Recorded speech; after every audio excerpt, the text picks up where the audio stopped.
All right, we're going to get started here in a minute. Just let me know if you can see me good, hear me good. I think I am sick of the old man hat. And for anyone new, I found this hat at Target a few years ago.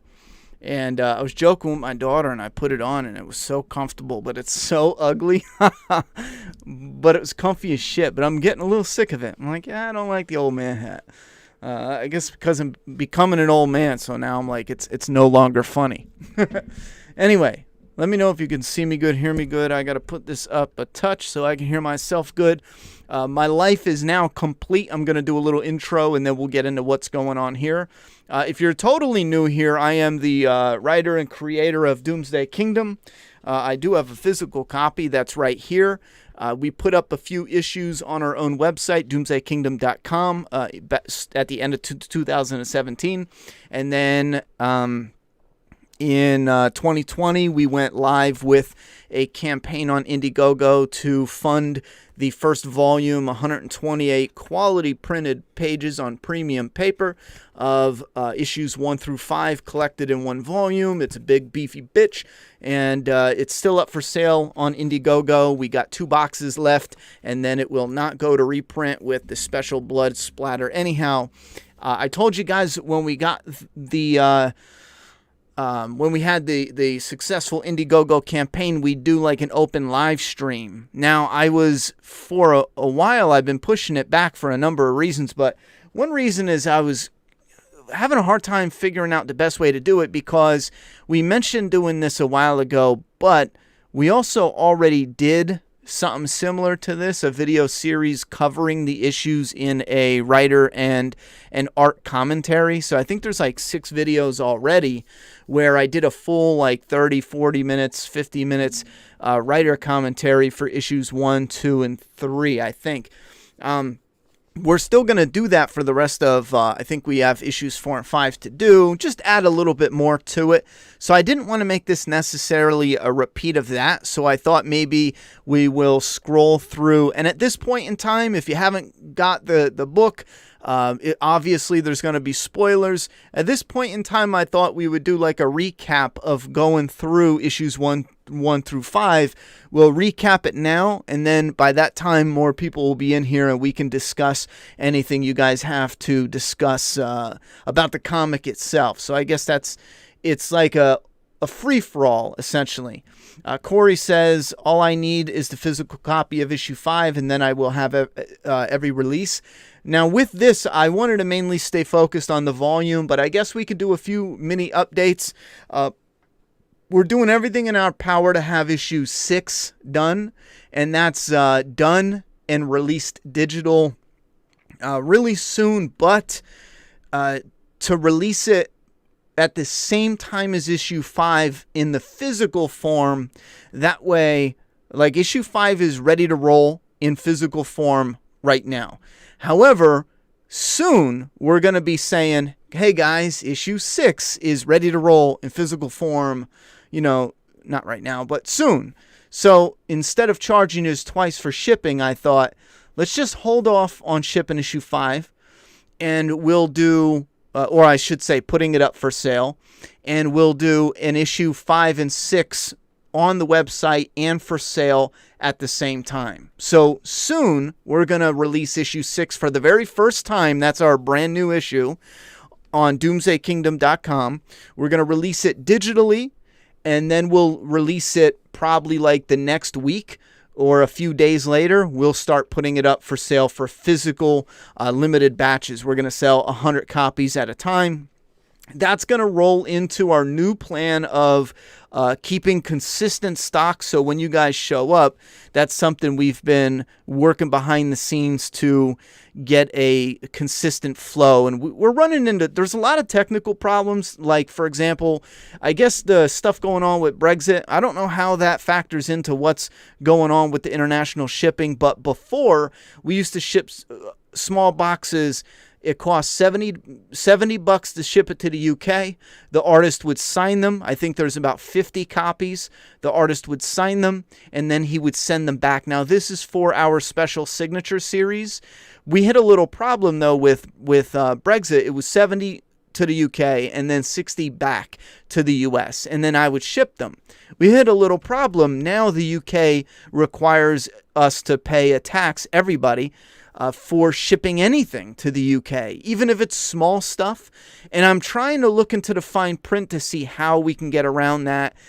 Because financially it would no longer become feasible, just because it's so expensive to do. That's why that the signature series is so expensive. But you're already getting a limited piece of art that's limited to 150. But that means that they're going to charge us a VAT on everything we send up just to get signed in the UK, and then for the UK to ship back to us.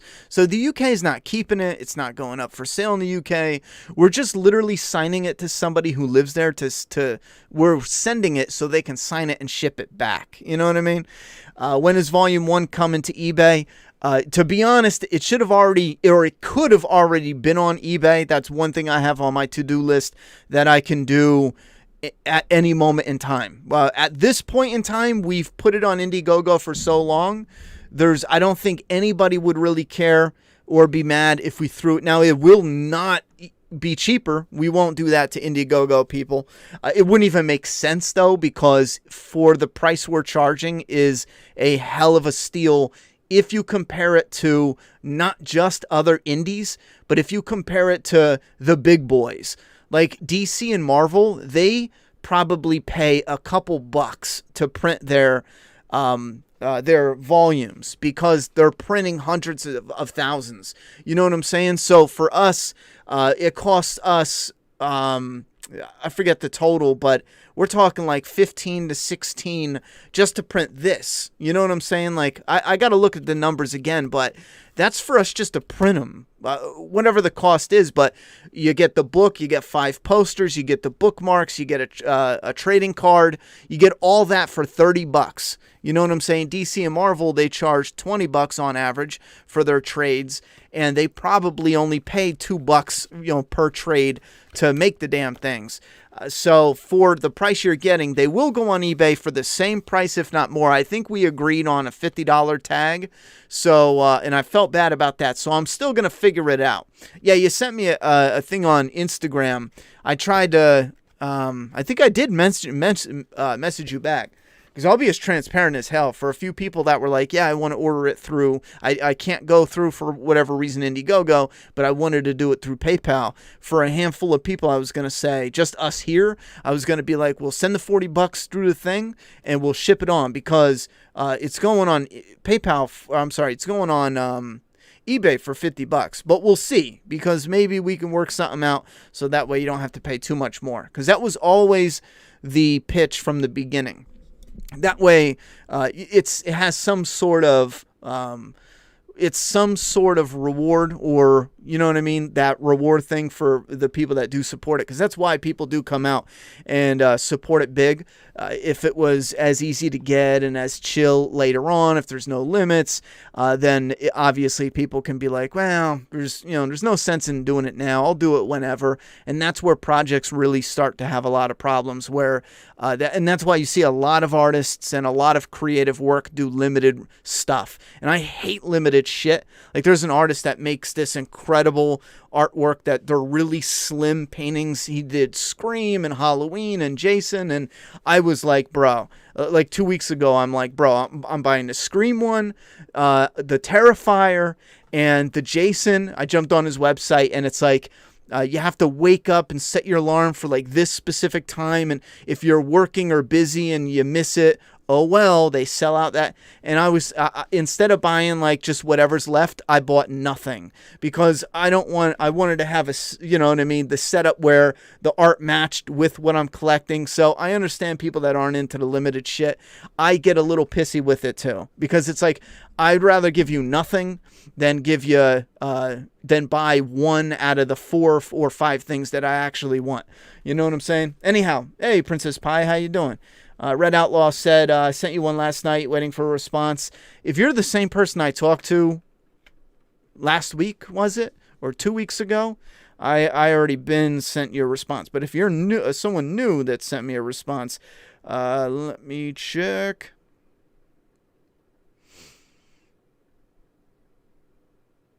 Oh, okay. You were the one. I got you. That will ship out Tuesday if you go ahead and do that, buddy. We'll move on to the big stream, and I'll talk to you in chat. I'm sending you the thing right now. But we will chat later on Instagram, and we'll get that squared away. But you're good. But like I said, if anyone orders Doomsday Kingdom, I'm doing another batch of shipments Tuesday. I'll probably process it tomorrow, but there's no shipping, so it won't physically ship until Tuesday. Just a heads up. Doomsday Kingdom Army, man, we got to get a game going. Dope book, love the art, and the bookmarker is sick as fuck. Yo, that bookmarker is sick. I love it, man. I friggin' love it. I do have to mention one silly ass thing, though. My life is complete. Do you guys know why? Because there is a sexy man, the one sexy son of a bitch, standing on my computer desk. Does that make any sense? No? Well, let me show you. This is Kurt Russell in action figure form from the movie The Thing. My daughter was making fun of me because I was so hyped. A friend said, yo, they got it in stock 40 minutes away. And I was like, I wanted to review it for the channel, my Ronnie Hayes channel. But I was also thinking, this is my all-time favorite movie.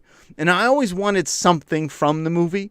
But stuff is always so expensive. And I was like, bruh, $30 for McCready? Mac? Are you kidding me? Oh, bro, don't ever sneak up on me again like that. I was here the whole time. Really? I was telling him how you were making fun of me because I was going crazy over Dad, Mac. Look. What?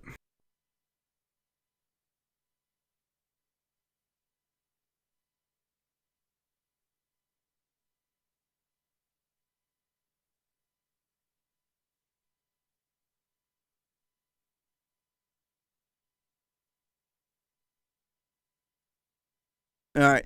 So, let's see what else we got here. Yeah, we got a few people in the chat now, so we are going to dive into the story. Like I said, can you shut that door all the way? Just because your cat is a real pain in the ass. We will do a recap, and then we'll jump into the chat, and we'll open it up to whatever you guys want to discuss. Art, story, behind the scenes. Let me pop out the chat here. We will have some of the chat on the screen as well. I'm real excited, but I'm also a little overwhelmed for June because I have a game plan of what I've been working on behind the scenes to have out, and I don't even know if I'm going to be able to do it, man. It's so much shit. We're talking Predator's one of them. Predator's one of my all-time favorite movies. I'm in the middle of doing Predator Flaw and All. I'm not in the middle of doing it. I'm in the middle of scripting it. Part 3 of Friday is almost done, and that's going to be coming up real soon. Part 4 is going to be right behind that. Princess Pie will be happy because Village is scheduled for late June, early July, and that's if I work overtime because there's a bunch of movies in between. We're talking Friday 3, 4, Predator 2. Again, I'm really excited about those two.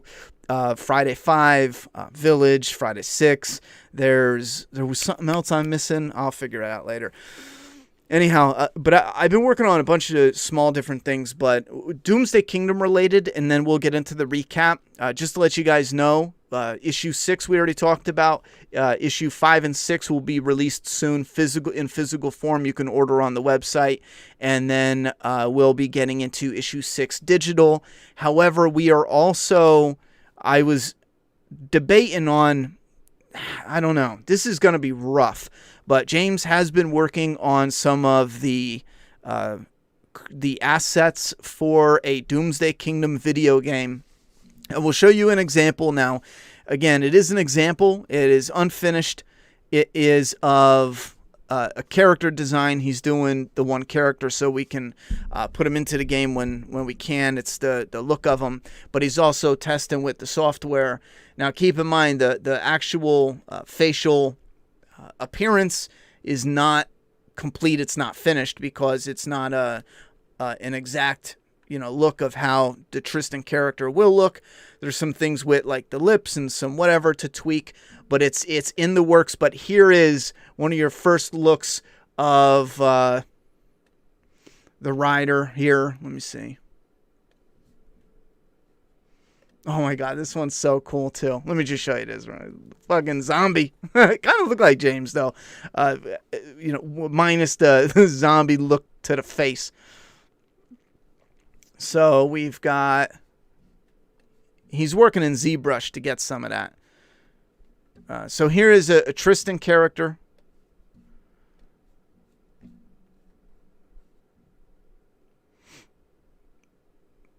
And like I said, don't squawk too much because there is some things with like the lips and I think the eyes. I don't know how James feels, but I'm personally solid on the eyes. I think it's some of the ear and then the lips. We got to tweak some, change some, maybe some of the shape around the jawline. But again, that's stuff that he's going in and making tweaks and changes to. But give you an example of, he already had Tristan done, just so people aren't freaking out. He already had Tristan done, so we slapped the, let me show you. He slapped the rider look on him and put like little scar things, but so don't think you uncovered like something magical there. It's just because the asset was done and then he was like, I'm gonna pop a mask on this guy, and I was like, no, you're gonna fucking confuse people. Anyway, because there is, if you look in the one signature series artwork, there is the rider does have a scar, but it's I believe it's going up and down, not crisscross, but I think he was playing around with some of the settings there. Anyhow, get some last questions. Oh yes, I'm so excited about The Village. It's going to be so good. I like The Village. I'm really hyped. I was playing around with the idea of ping-ponging some flaw in our reviews based on actors and directors. Like, for example, if we did Predator 2 and we went to Predators, Adrian Brody is in Predators, and he's also in The Village. However, if I wanted to be able to let you guys vote on what's coming, I wouldn't be able to do that, but also keep the connective tissue. Not only that, sometimes there is no connective tissue between, one thing and the next. Like going from Friday the 13th and then jumping the Predator. I'm sure there's someone, you know what I mean? But I don't know. All right, we've talked enough. Let's dive into Doomsday Kingdom, Issue 1 for anyone new and old. Can I make my screen different, a little bigger? Give you guys a little bigger of a look.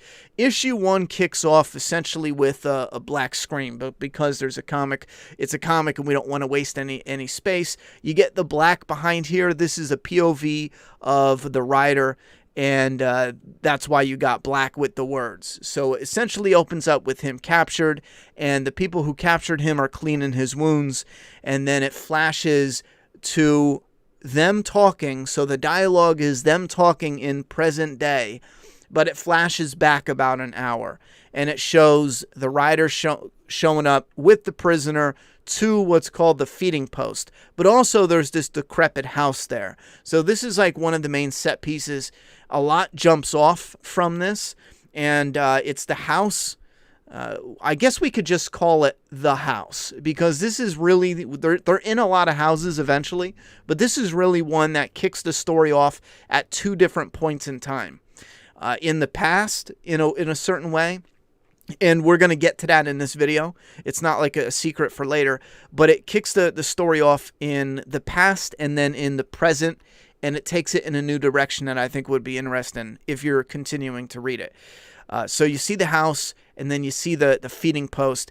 Essentially, he just gets off while they're still having the conversation in present day. This is an example of what happened in the past. He brings the prisoner to the feeding post. The idea is to chain him up there, and he's going to call some creeps out of the woods, and the creeps are going to eat him alive while he's still on the feeding post. One of my favorite pages here. I friggin' love this page. I think this is page 10 if I have it right. And yes, I do want to confirm again for anyone that missed it. James has improved greatly with his art from just 1 to 5. I think just going from 1 to 2 and then like 2 to 5, you can tell like big differences there. But issue 1 especially, he's improved so much. We are doing a remastered version. Once that is done, Everybody here who's gotten early, I would imagine, you guys all will have, the rarest copies of everything we produce, because once the remastered version is done, we will never ever print old issue 1 ever again, and that is in this form. And that's one of our plans, to touch it up so it fits the rest, because he improved greatly over 1 to 5, but it'll fit nicely. And I've already seen examples of this page, and I'm like, I can't wait. I'm like, bro, it's fucking amazing. I love, both the old and new, but everything that's created has some interesting story behind it, behind the scenes. And I feel like that could potentially be something that's interesting behind the scenes, knowing that there's an old version of the issue 1 out there. I can't remember a lot of comics. I can't think of a lot of comics that may have done that as an artist improved, but it's something that's neat. I like it. I hope you guys like it. And the remaster version is it's going to be sexy. Anyhow, so he puts the prisoner on a feeding post, and this is where a big gust of wind comes from behind him, and he smells something.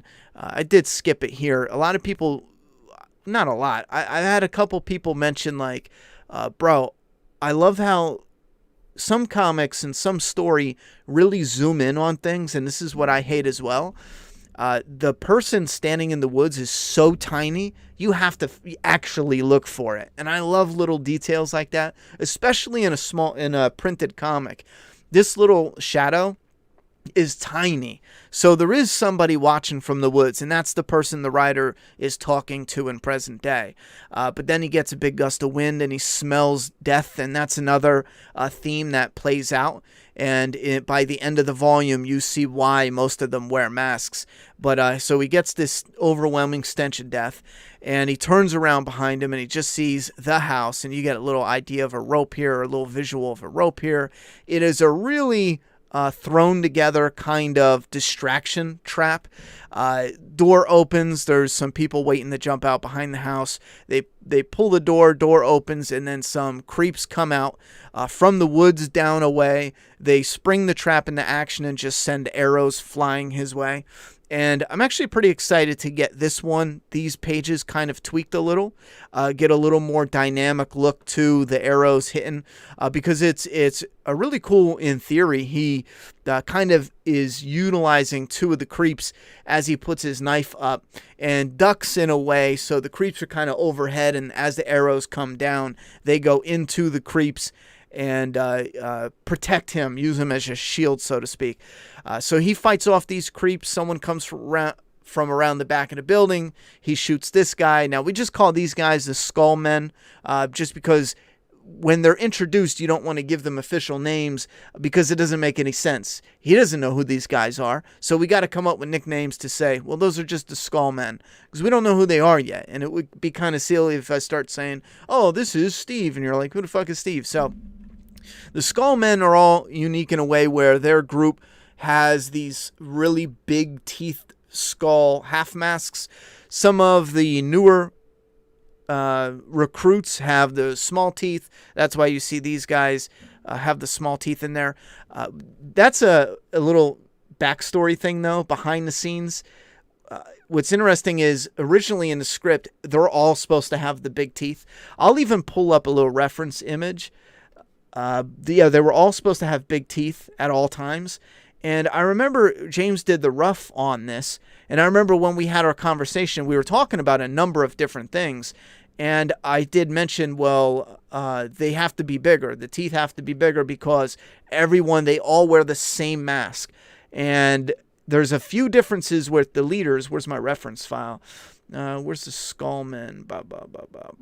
Is it characters? I think it's characters. No. Wow, I got a lot of reference file. Dead World, Outbreak Locations, Weapons. How come? I guess it's in the clothing. Skullmen, yeah, it is. So the Skullmen are supposed to be more like this, to give you an idea. Big old teeth, like huge, massive teeth. And here's another version of just big old teeth. You know what I think got in the way? I did send him this picture. I said, yeah, I found one of the masks, but it's got small teeth. He might have used this for a reference, but it never got officially corrected. Here's a clown version just to give you an idea. But these are reference images just to show that they're supposed to be ridiculously oversized. And he did do a zombie with that, and it looked awesome. But somewhere along the lines, it never got totally corrected and fixed. So within the story, once we were going to print, I was like, because the ink was already done, I was like, okay, you know what? The newer guys have the small ones, and then the veterans, the more badass ones, have the bigger teeth. So we're gonna run with that. So that's a little bit on the skull guys. So he gets blasted by a riot gun. It's a little beanbag. You can see the little bag there, and he gets knocked out. And this is where blood just rains down on him. And we see the walker, it's a little zombie shield. He stabs his zombie, and the zombie's just like hanging there. And then he gets knocked down by one of the guardians.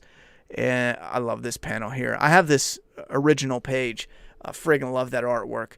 He gets knocked out, and this is what happened to where he was captured from the very beginning of the issue. So the Guardian leader is asking him, who are you specifically? Not, are you good or are you bad? But he wants to hear some of his story of survival to get an idea of it. Because he's not going to take certain things. The leader, just to give you an idea, the leader's not going to take certain things he says as fact. He's going to hear how he tells his story of survival, how honest he is, just based off of knowing how nasty it is to survive. So the leader's a really smart guy, but he's basically telling him, tell me a few stories. How did it start? Where were you when you started? Tell me some of the early days. Tell me some of, how was it your first year, second year? Little bits and pieces like that. Anyhow, and that's important because it comes into play how the story goes from different timelines. So right from him being captured and asked, who are you? Tell me a little bit about what you've been through. We get the memories page, which is also something we made into a poster that I friggin' love. It's just a city basically burning behind him. You have a rider here with the bunch of creeps behind him. You have the Doomsday clown. It says, what, not funny. And this is cool because this memory page is everything that has happened, going from being in present day and then thinking back to Outbreak Day. And for example, this what not funny, if you read issue 5, Shahid says what not funny when he makes a joke about getting rid of Katie and then they can get out of there because the guys are just looking for Katie. Or at least that's what the guys said. So he says what not funny, and then you see the clown repeat it, what not funny. And then the clown rips this guy. I love this shit. The clown rips this guy's face off. I love that panel, though, that gore. And that's that comic gore where it's like, all right, we can kind of tweak what we do. You wouldn't do that in a movie, not like that, because you want to keep it more grounded, but it's a comic, so you want to go balls to the wall. That was fun, talking with James and putting that together of how crazy we want to go. So this is actually just representative of stuff that you will see in little hints. So this, she can't see me, she's not there. The Doomsday cowboy, the Doomsday couple. The rider with the house and the body bags. The bank robber here, he's already introduced by, if you've already read the first volume. The Doomsday King, which keep an eye on that. That's coming up probably around volume 4-ish.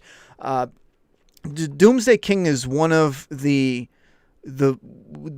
standout moments where, as a writer, it's probably the first moment coming up where I'm the most eager to see overall how you guys feel about it, because it's a part of the story I crafted that I'm just insanely in love with.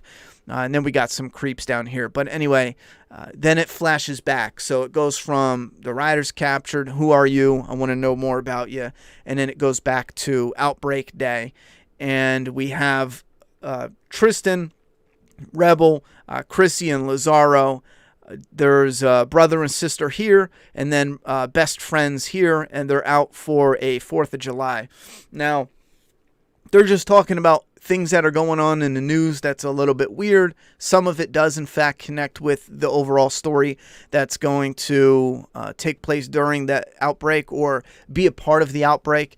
So Tristan brings his daughter home, just a little bit of him checking the news, some more stuff that's just not right or a little off. But it's also highlighting that there's so much crazy shit in the news. When you start hearing some of these stories, it's like, yeah, there's wild shit going on, but nothing's going to be global. Nothing's going to affect us all. And some of it does. Some of it will. So he takes his daughter to daycare. This is just a normal day. You get a cop car speeding past when the cop car's heading to a bank robbery. And then Tristan goes into work. We see Katie watching the news, and then we see Marty here. I can't wait till Marty comes into the story again, but just a work day. Tristan gets a call and says, yo, your daughter is running a fever. And he's like, she was just fine. What do you mean? So he runs back in. He picks her up, and then he decides to take her to the hospital. And this is where we start seeing that things are really wrong. I love this shot. This is actually a real hospital, too. General Hospital in Wilkes-Barre, Pennsylvania. So I want to slow down and go in deep, but I'm like, all right, you guys read it. You're going to ask me questions soon. So let's speed the recap up or we'll be here forever. So he takes his daughter to a hospital, and people are saying that they're doing something different in this universe. They're taking the sick and sending the healthy home, and they're taking receipts, and you're allowed to sign in with the code, and you can watch them and interact with them through an intercom. And I do personally believe that if stuff similar to this isn't already happening, it's going to be happening in the future, in our future. I can see some stuff like this happening. Not exactly to a T, but that's not the whole process, but that's essentially what is happening. So people are like, this is my kid. It's not a TV. What do I need a receipt for? What the fuck is this piece of paper? Anyway, and then we're going to get into that because there's some cool world building that I like, but we don't have time to just stop and let's focus on a doctor but we will see some of that, and it'll be explained a little bit more. But a cop comes over and gives him a warning. The cop has some backstory that I would like to get into one day if anyone's interested. We've already talked about it on stream, but Rebel and Lazaro go to a garage to pick up her car, and some funky shit is going on. And as they pan out, the guy isn't there for the shop, and this guy is dead. Someone assaulted his ass. Tristan gets home. He wants to put his daughter down for a nap and get some medicine and then call some doctors and see what's going on. And she starts burning up a fever. And then this is where she does fall asleep, but then in the middle of sleeping, she dies. So Julie dies here. And he goes out. We did correct this, though. I thought this was too abrupt. In the volume, you have more art here showing he was shaking, packing a cigarette, and he's just out of it.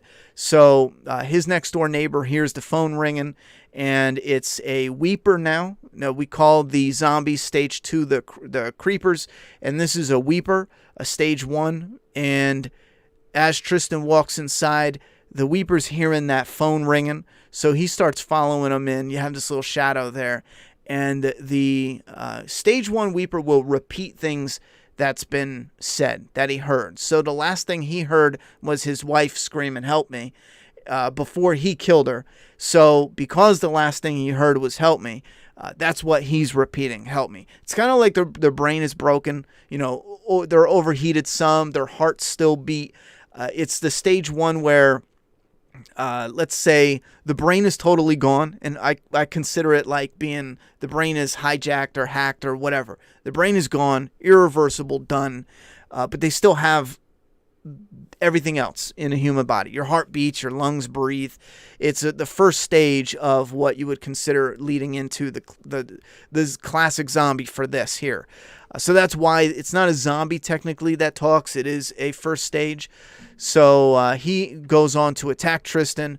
Tristan beats his ass, essentially, goes outside to get help, finds the guy's dead wife. We pan back over to Katie. Then we see Mary is sick at the bar.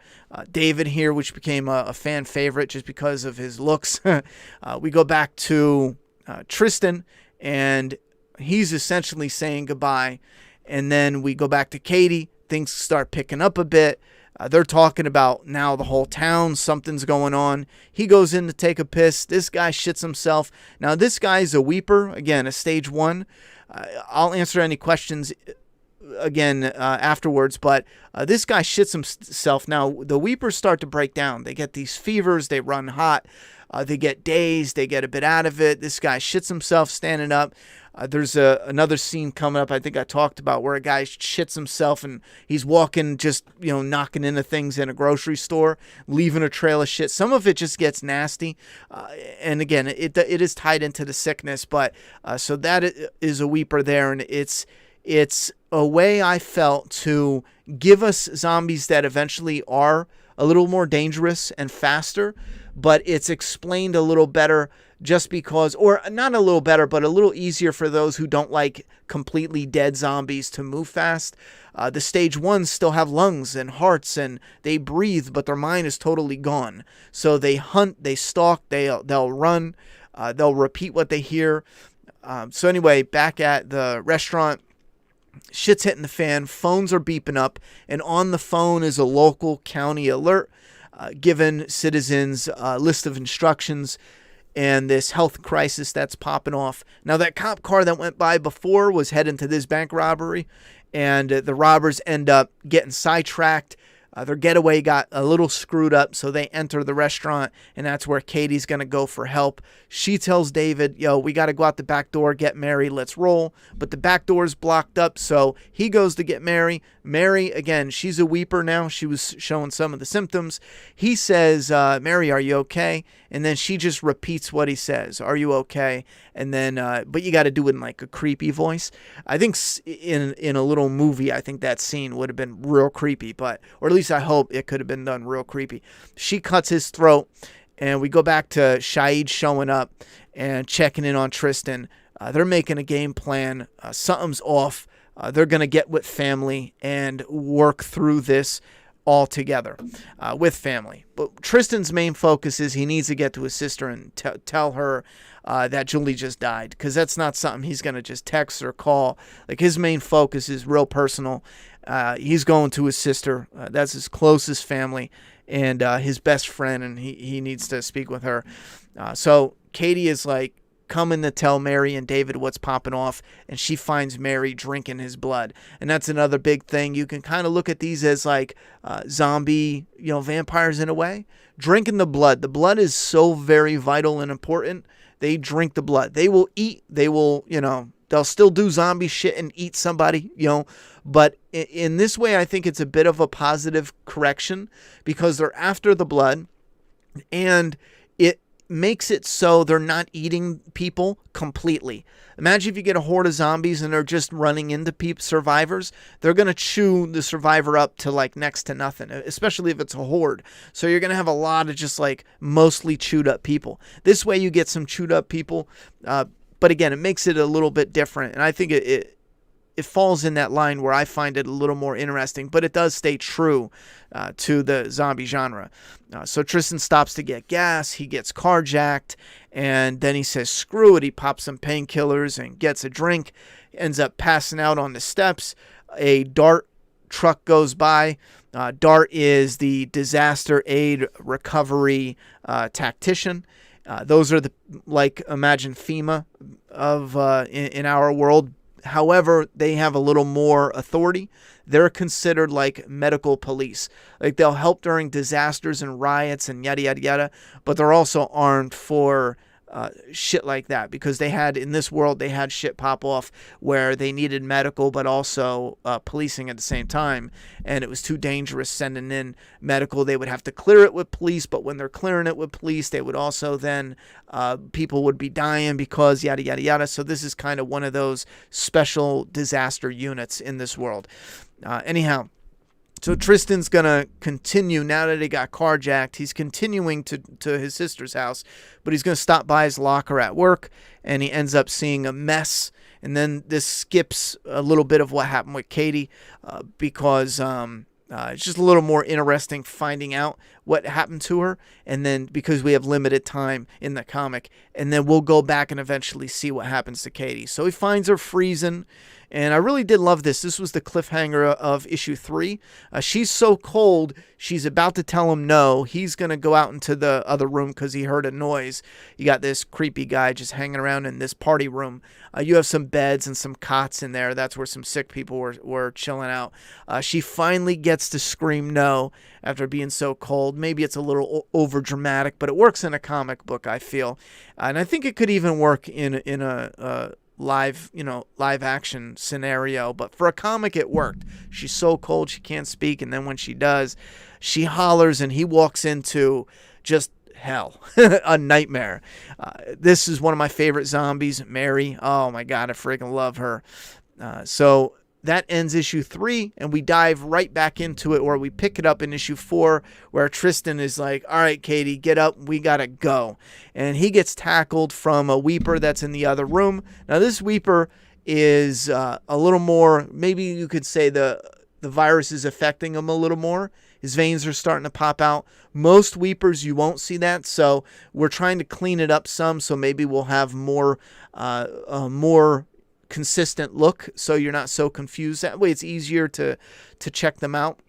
But this Weeper tackles him, just starts pounding away at him, and they have a bit of a fight. Knocks this guy out to get him off him. This other zombie now attacks him, and he belts her with a bottle. And then Mary and the cook come after him. We have a little action scene. Little moment here, he shoves the bottle, and I love that. And again, it's comic stuff. We're trying to keep that comic flair, but also keep it as grounded as we can. So Mary, being a Weeper, she says, don't freak out, and she bites him. So this is our lead character getting bitten. And there are repercussions. There is weight. So there's definitely going to be stuff tied into the story that comes from this. But he gets bitten, and she ends up clobbering Mary. I do love that page as well. So he's bit, she clobbers him, and he tosses her down and finishes her off.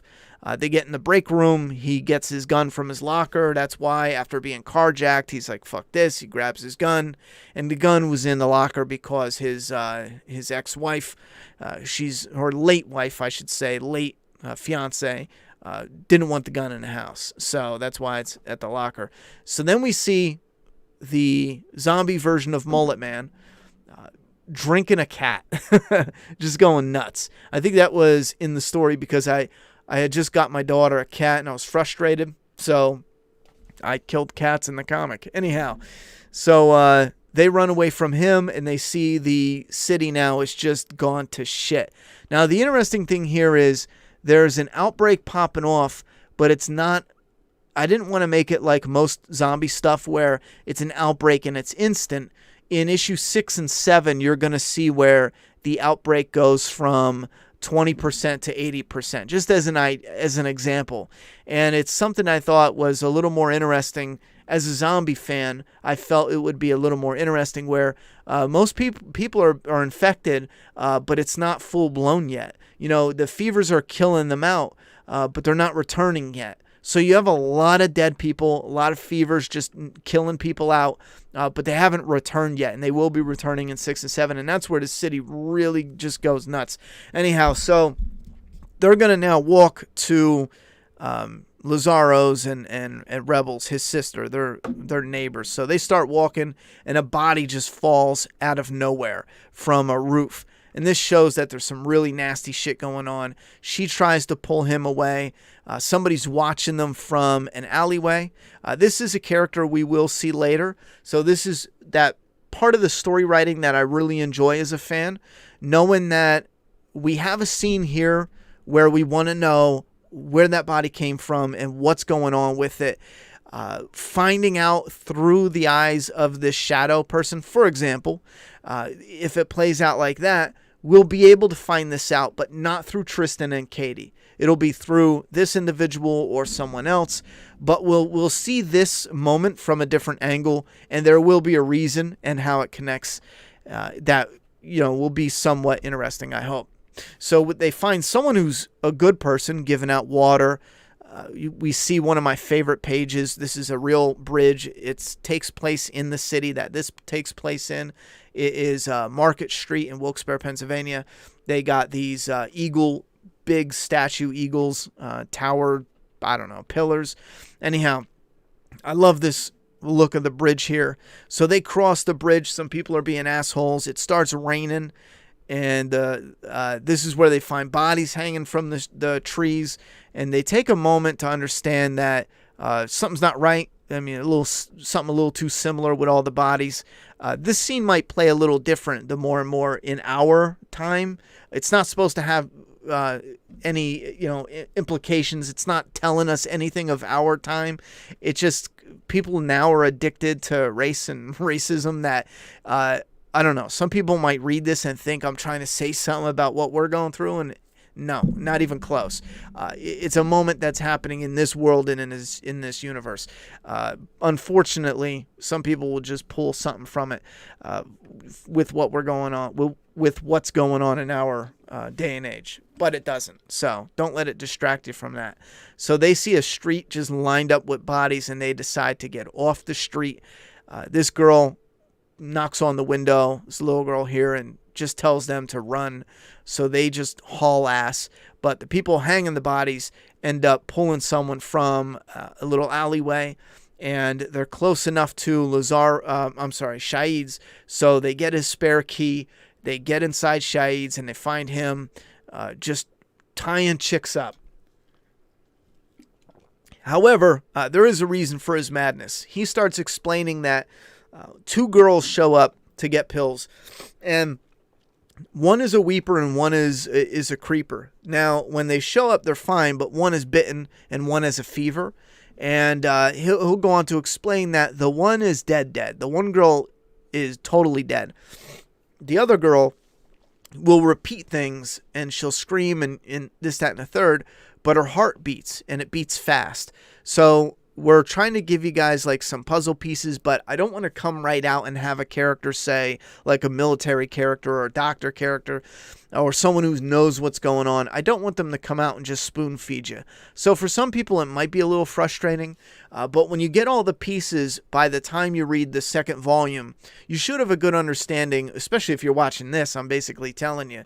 But you'll have the stage one with heartbeat and yada, yada, yada. But again, the brain is still gone. Stage two, and then weepers, when they die, they obviously turn into creepers because they'll die and they'll eventually turn, and when they come back to life as zombies, you get your classic zombies. So that's a stage two. We do have a stage three that goes beyond that, but that's over a period of time.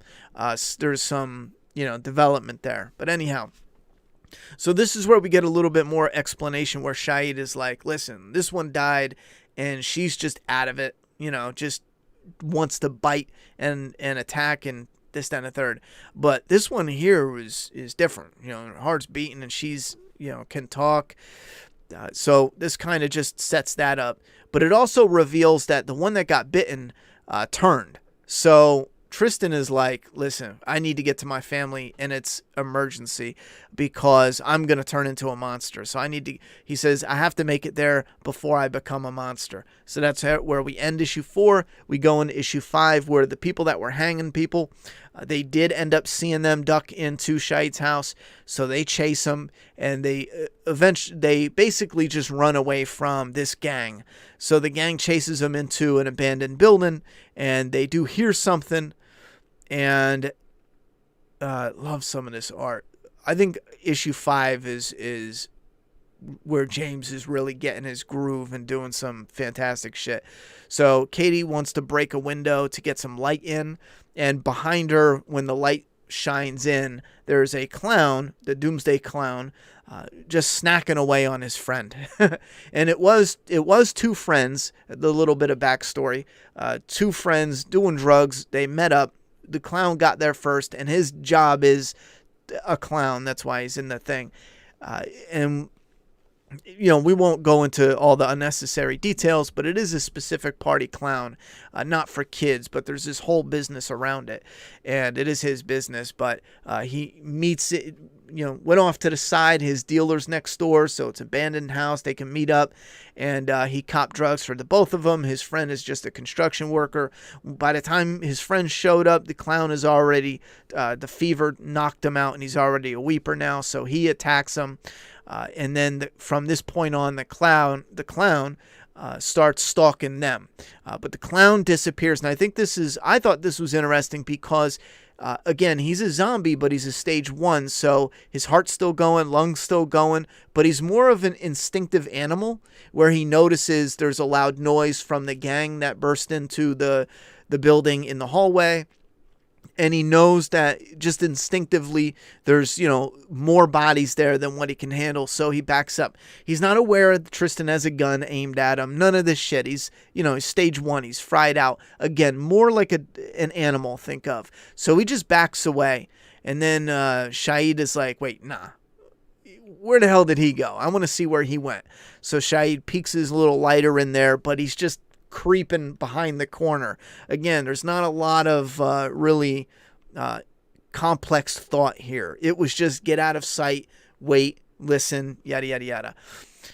So they find a boarded up window so they can get out to the other section of the street. Again, in this way, they're going in one street and then through and then out to a whole new section of the town to cross over to get to the house they're going to. But one of the gang members show up. He hears What Not Funny, and he actually recognizes Blaine. Blaine is the clown. And funny enough, in that area where they were dealing drugs, maybe he could have been someone that sold them drugs at one point in time. In the original script, because there is a side story with Blaine in them, and you could potentially, maybe if it's something you guys like, we could see that in some version. And but he didn't, in my script at the time, he didn't buy drugs off of this guy just yet. But they do know each other. So he's like, Blaine, and that's why he turns his back. And then Blaine just goes to town, digs his fingers in his eyes, digs his fingers in and just peels back the flesh off his forehead and stabbing him in the throat. He's going all in. So Blaine, the Doomsday Clown, is drinking his blood while they're distracted.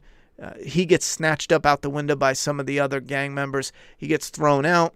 They're not gang members. It's that gang, that group of people. So he gets thrown out and he starts fighting with them. And he tells them, don't come out here. And then someone starts just shooting at them all, or at least it seems like. And then Shahid is like, nah, you're good. Come on outside. So when they come out, it's Dino from the restaurant that they worked at, which is Tristan and Katie's boss. And it's the bank robber who came into the restaurant before shit hit the fan. They were passing through. They saw this. They did a little about face. They were in the original script. Again, some of this is stuff that you might get in dialogue. You might see when we have time to flesh it out. They did have an altercation with this gang. That's why they were right in this area. But they had seen Shahid get yanked out a window, and they came around the corner and decided to help out. So here's something else. Because the Doomsday Clown is a weeper, and this is something that I personally love, and I'll have to see if you guys enjoy it as well. But the clown does go for him, and Tristan new to this type of enemy. He doesn't know what a zombie is. He shoots him, but he just shoots him in the chest. He shoots him like a normal person, but it does kill him. I mean, he blasts him right through the heart or lungs or whatever, and he does fall down. And he was going to put him down, but the robber's like, what's the point? You killed him. Just save your bullet. You're going to need it. And then so they bounce. Now, there could be a time where we'll see the clown, and I think it would be it'll probably happen where we'll see the clown, but in a different form. Like if our characters come back in this area and they see the clown, but a little more gnarly, but now he's a zombie. So then he takes a few bullets to the chest, and, the same thing doesn't happen. The only thing that could kill him is a shot in the head. So you see how it kind of helps show our survivors that, we have some that talk, they stalk, they hunt, they seem like there's a little bit of intelligence there, and you can kill them like a regular person, but there's some that'll just keep coming at you. those you have to shoot in the head. So that's how I'm trying to piece it together in the story, but done in a really subtle way without having a character just come out and tell you this is what's going on. So they make it back to the house, but by this time, the youngest daughter of Lazaro did die from the fever, and he's putting her outside. There was a notice to bring the dead outside, and there's going to be collections. There's going to be transports coming and picking people up, and it's only in this one town, by the way. It's not in the whole area yet. Just the one town is infected, and it's not even in the news. And again, there's going to be reasons for that. It's just kind of being blocked at the moment until the right agencies can get set up for this. So they're, it's a bit of a downer, and this is the moment where Tristan wants to tell his sister, doesn't know how, but his sister already knows. If Julie's not with Tristan, then it's a wrap. And Lazaro's daughter just died, so she knows immediately. So they're all sulking a bit, but the robber is like, well, I still have my thing. A couple of my guys died. I need a couple guys to help out with what we had going on. We knew there was going to be an event, some sort of disaster. We didn't know what kind. We're not involved in this, and they aren't. They didn't set out any zombie whatever. But they knew there was going to be an event happening, and they knew the cops were being pulled out to make a perimeter, and they would have time to hit up select locations to take money, gold, silver, whatever, and load it up and have part of their other team pick up the money as they're taking it from these locations. But some of their people got killed, so they need some people now. So Tristan and Shaid, because there's something in this world called a digital ID, wherever there's a disaster, because in this world, and it's funny because it's similar to ours in a way where there was a pandemic that happened, and there was also a few different, riots and some crazy shit going on. That's where we get Dart from and other things. And I did it just to make the world a little more fleshed out and interesting, and incorporate some new agencies just for the story to benefit it later. But because they had a pandemic in this world, they had something called digital IDs created, where it's similar to, on Facebook, where it'll get your location if there's a disaster, and you can tell people, oh, I'm okay, I'm safe, yada, yada, yada. Well, similar to that, however, if you're recorded and logged to be in a certain area, and there was, let's say, some sort of pandemic happened in that area, you will be, your digital ID will get flagged, and you won't fly. You'll be locked down. Your information will be scanned. So you can't just go to a different state and be like, oh, I'm all good. If you were in the middle of moving or you weren't in town, you're going to have to prove all that. But you're going to get snatched up and put in what's called a relocation center. So in order to avoid the relocation center, because all their digital IDs are in this town, or I should say locked down in this town, it's basically just saying to the government that they live in this area.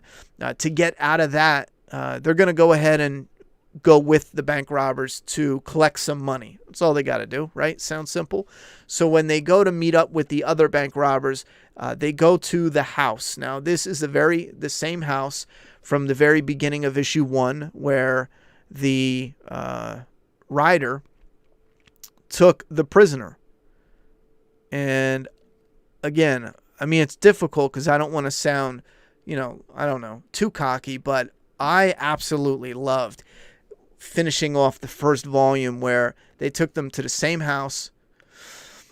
You see the house reveal. You hear banging as they're talking. Somebody's whacking away at something, and Tristan is like, what the hell is your guy doing? He's like, listen, don't worry about that out there. If you ever find out what that is, that means things went really bad for you. And then we get the reveal that one of the bank robbers is pounding in the origin or the original feeding post into the ground. It's just a post at this time. But he's pounding in the post, and then we cut to our teaser for issue 6. For those who've read it, it's essentially going back to present day, and you have Shaid. I'm going to pull up the picture because it's too badass not to look at. You have Shaid in the rider outfit, and he's with Crow, a character that we haven't seen yet. or wasn't introduced yet. She's kind of off to the side. Where's my full issues? Issue 5. Yeah, so we have... Nope, I'm stupid. Issue 6, I mean. Yeah, right here. So we have the ending of the feeding post being pounded in issue 5. And then in the beginning of issue 6, we see the present day feeding post, Crow cawing away at the top. You have 2 people here. The house, the zombie bodies on the ground that the rider did away with in issue 1. And then you see this is something else that as a zombie genre fan, I went nuts for. I friggin' love this. He asks her for fumes, and she gives him this scented packet that they make, and he puts it in the mask. So this is something that they have to take away the smell, because not sometimes, but rotted bodies, decaying flesh, monsters that shit themselves constantly and all that. They have nests and all this other nasty stuff. Some of the smells are so potent. I mean, it could take you down. I mean, it could make you vomit, throw up. It could make you faint. That's how bad it is. And I took that from real life. In certain areas, it used to be so nasty. Some of the more wealthy people used to smell perfume so they didn't faint or they didn't get sick to their stomach. So they have these things that they make now in this world called fumes, and they put them in their masks. And a lot of people utilize them. And that's why you'll see a lot of people wearing half masks. But so he puts some fumes in his mask, and he puts his mask on, and that's where we get the reveal that they're hunting what appears to be the White Rider. So because he says either the White Rider or the prisoner, they're hunting somebody because he says, we'll find that piece of shit. And that's how the preview ends for the first volume. Now, this is all in the first volume. I think I spoke way too much, so let's go right to the chat. This is all in the first volume, but there's definitely, I think there's always stuff that you want to go back and fix or change or tweak. Like, I definitely know there's moments where I wish I had more pages, or maybe I wish I kind of padded the story here, to support it, or trim the story here, maybe not bounce back and forth. When you're doing a single issue, sometimes it's really flowing, and then you look at it as a volume, it gets a bit tricky. But at the end of the day, for the first volume, I am extremely proud with how it came out. The story, the art, the presentation, the quality, absolutely proud of it. I hope you guys enjoy it as well. We're going to go into some of the comments here.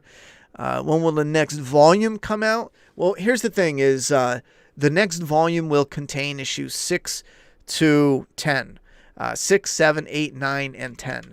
So each volume will contain 5 issues. We're going to be releasing issue 6 in June, no matter what. That's definitive. So issue 6, digital and physical, will release in June. If we are lucky, let's say, let's give us a buffer. Let's say 6, 7 will be July, August, and then 8. Let's say by the end of this year, just to give us buffer time as a goal, roundabout, we can put out volume 2. Now, keep in mind though, you don't have to wait that long if you're reading the story, because we're releasing the single issues still, and we do that on our website. So just to give you an idea, if you just want to read the collected volumes. But I am still, it gets tricky because we're really interested in doing the video game, a Doomsday Kingdom video game. And I'm talking, we've been working behind the scenes on making it look as good as, let's say, Days Gone, for example. Days Gone's an open world game. Things will be a little different, so some of it will even look better than Days Gone. Maybe closer to The Last of Us with certain elements. Obviously, the cut scenes, it's not going to be as professional, but we're doing our best. So it's tricky to balance that time, but my goal is to put out, end game goal is to put out one issue either 1 month or 2 months. You know what I'm saying? Consistently. That's what I'm working with. The artist is also trying to get things set to do that. He's got his own van. He's living out the van now. and he's making things in preparation to do that. So that is going to be our goal. If there's enough interest and we could keep it going, I would love to, because like I said, I'm confident once we get through to, the third volume into the fourth volume, there's some stuff in there that I'm so excited about. I think it'll be enough to maintain a reader base to where me and the artist can use that as our primary. You know what I'm saying? I'm that confident in it. But we'll see. Cats are very frustrating. Yes, they are. Cats make nose twitch. They make your nose twitch.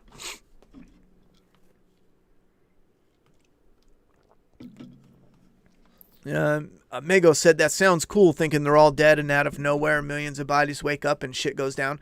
See, this is where it gets tricky, because some of this stuff, you'll get it in the story, but you're going to see it from a different perspective. Because, so if you see something, don't think like, oh man, I wish we got more of that. Trust me, there's going to be a follow-up, because, for example, we're getting one side of how this affects this town, but we're also going to see the cousins to Tristan and Rebel. We're going to see their cousins 3 states away. Now, when we see them, they're going to be running their pizza shop. Life's going to be fine. And then we're going to slowly see how they hear about what's going on with their cousin's hometown. And they'll start to see it spread. You know what I'm saying? So you'll see it little by little. You'll see some of that story, because there's going to be a plan, just to give you an idea, like to meet up maybe, to get them out of the quote-unquote Doomsday Kingdom. And to get them out of that, they'll meet up with the cousins, but shit goes a little too far out beyond the town, and you'll start seeing a little more, let's say, a slower outbreak start reaching them, more panic, more stress, more, you got more people doing crime, but then you got cops are still there, but it's overwhelming. Hospitals, people panicking. There's some, legitimate people that are infected. They're rounding them up. So it's going to be different than the Wilkes-Barre area was instant. It was like July 4th, they were chilling. They were hearing rumblings of something, but July 5th, a fever kills, tens of thousands, just kills them. And we're talking within the span of a half a day, the fever kills them. And I think this is directly tied into what you're talking about. When in the second volume, around issue 7, you'll see a moment where all those tens of thousands died. Now they start turning and returning from the dead. This is something that I tweaked a lot, because I love the classic idea of zombies climbing out of the grave. And some of this is going to be a little spoilery, because I do want to go in deep with the zombie genre with you guys. But this is what helped me polish what I wanted to do with the virus, because I love the idea of the classic Halloween image of the zombie hand coming out of the grave. But the zombies don't do that, because it's kind of stupid. However, if they all die of fevers, and some people start putting them outside in their yard, some people start some bodies do get collected. For example, there's an issue 6 or maybe an early 7, there's a mass grave from the prison. You know what I mean? Now, when that mass grave gets loaded up and they throw some dirt on top of those bodies, you may potentially see when they turn and they start coming out of the ground, we can get that imagery now. And again, it's done to where we get the imagery, and I personally think it's so fucking cool, but it's not like the stupid zombie crawling up out of the grave, because grounded, it doesn't make sense, but it looks cool, That sounds cool. I like the idea that stage 1 zombies will repeat things. I came up with that while I was trying to figure out how to keep it interesting, because the original idea was when I was very young and I was in love with Resident Evil, the very first game. So there was a lot more variety there with zombies and monsters. It wasn't just zombies. However, when I fell in love with The Walking Dead, I was like, yeah, you know what? I want it to be more grounded because, even before The Walking Dead, I took the monsters out before The Walking Dead. I wanted it more grounded, but then when The Walking Dead came out, I was thinking, one big problem with The Walking Dead, enjoyment-wise, is that they took a lot of focus away from the zombies and zombie survival. We get it, but it's more like, oh no, zombies, stab, stab, stab, and that's it. They don't really play with that. You know what I'm saying? Like I was, let me mention this, and I'll give you an idea I had the other day when I was daydreaming, but remind me Tremors if I forget. But so I was thinking, well, how do I make it so it's close to classic zombies, but it's also a little different, a little refreshing, and a little more interesting? I was like, well, people love fast zombies. I don't. But what if there's an earlier stage? And I was watching Predators, and in Predators, one of the Predators, did I say that right? One of them, they copy a man's voice, and they set a trap, and they say, help me. And that is actually what I'm paying homage to in the comic, because I was watching Predators and I was thinking, oh my God, you know what? I have zombies that are stalking people. They breathe. If you kill them, they'll eventually turn into a zombie and rise back up. They stalk, they hunt after time goes by. They get these weird boils and blisters, and they look hideous. Trust me, the Weepers, once you see them, and it's what I love too, is the reason they're called Weepers is they're always in pain. You know what I'm saying? So they cry. And that's, in a way, paying respects to or paying homage to Return of the Living Dead, if you've seen it. But they're always crying when they're by themselves. They're whining, moaning, crying. So you'll be walking and you'll hear a lot of crying in the distance. Like you're going to get this part of the story in issue 6. But then when you get close enough, then they hear that you're around and they'll go silent. And that's when they're hunting you. So if you hear them crying, it means they're off and they're doing their own thing and distracted and whatever, because they're in pain. So they're genuinely crying out in pain. But then if you hear some of that crying stop, you got to become aware, because now they're going to start stalking you, because it means they heard you. So they stop and then they start stalking. Their hair grows out. Their nails grow out some. They get really pale. They get these boils and blisters and pimples and pus, and they look really nasty. So that's like later stage Weeper. Weepers eventually always die, though, and become zombies, so they can't be around for 5, 10, 20, 30 years. However, there is a reason for the collection of blood, the desire for blood, and the feeding and eating that goes into stage 3, and we'll leave that as like an ultimate reveal for later. But one thing I was thinking about Tremors, and I was thinking, well, it would pay homage to Tremors, but it would be real fun, is I was thinking, you know what I am dying for when it comes to the zombie genre is open up and you have a character in a little small town or something where there's a bunch of houses, like a suburb, and you have them turn a corner, they're zombies. So he goes for a door, it's locked. He breaks a little glass. At this time, the zombies are coming for him, so he's got to hurry but get out of there. Breaks a little glass, sticks his hand and tries not to get cut, unlocks the door, gets in, shuts the door, locks it just in time for zombies to start busting through the glass. So now he's in the house, but he's only got a few seconds because those zombies are going to put pressure on the door, the windows. So slowly you see like this shadow come over the windows of the house, and zombies start pinging and panging off the glass, and you hear the moans. And all right, so now he's got to look out the window. Is this way clear? Is this way clear? Do I go out the door? You hear glass starts breaking. They're right behind him. So then he opens this window. Nope, zombies coming out of the alleyway. So he goes out the front door, crosses the street. There's little zombies scattered everywhere. Goes up to another house, but then there's some zombies here. Like, he's going in and out of houses and backyards, and some of it's cool where he's getting grabbed at and he just gets over the fence. Maybe some of the fence breaks down, a couple zombies fall.